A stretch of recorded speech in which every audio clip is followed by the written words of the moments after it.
നമ്മൾ ഇന്ന് വന്നത് SSC RT ആനുവൽ എക്സാമിനേഷന് വേണ്ടി ഇറക്കിയ ഒരു മോഡൽ ക്വസ്റ്റ്യൻ പേപ്പറുമായിട്ടാണ്. മോഡലിൽ കിടക്കുന്നതെന്ന് പറയുമ്പോൾ അഞ്ചാമത്തെ പാഠമായ ഇലക്ട്രോ കെമിസ്ട്രിയിൽ നിന്നുമുള്ള ചോദ്യങ്ങളാണ്. അന്ന് പറയുമ്പോൾ റിയാക്ഷൻസ്. ഇവിടെ ഫസ്റ്റ് ബീക്കറിൽ തന്നേക്കുന്നതെന്ന് വെച്ചാൽ സിങ്കും തന്നിട്ടുണ്ട്, CuSO4 തന്നിട്ടുണ്ട്.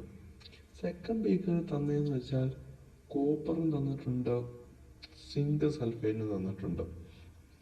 നമുക്കറിയാം കോപ്പറിനെക്കാട്ടിൽ സിങ്കിനാണ് റിയാക്ടിവിറ്റി കൂടുതൽ, കോപ്പറിന് റിയാക്ടിവിറ്റി കുറവാണ്.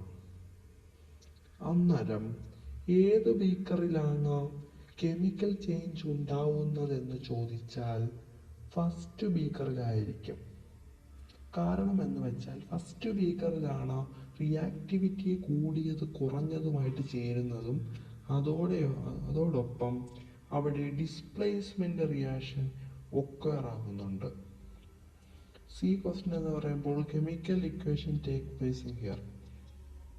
ഇവിടെ ഫസ്റ്റ് ബീക്കറിൽ സിങ്ക് ആണ് കോപ്പർ സൾഫേറ്റ് സൊല്യൂഷനിലോട്ട് ഡിപ്പ് ചെയ്തിട്ടേക്കുന്നത്. അത് ഡിസ്പ്ലേസ്മെന്റ് റിയാക്ഷൻ ആയതുകൊണ്ട് എന്തോ സംഭവിക്കും, CuSO4ന്റെ SO4 Zn ആയ സിങ്കിന്റെ അടുത്തോട്ട് വരും. അന്നേരം അവിടെ കോപ്പർ എന്തോ ചെയ്യും, ഒറ്റപ്പെടും. ഇങ്ങനെയാണ് ഡിസ്പ്ലേസ്മെന്റ് റിയാക്ഷൻ എഴുതുന്നത്.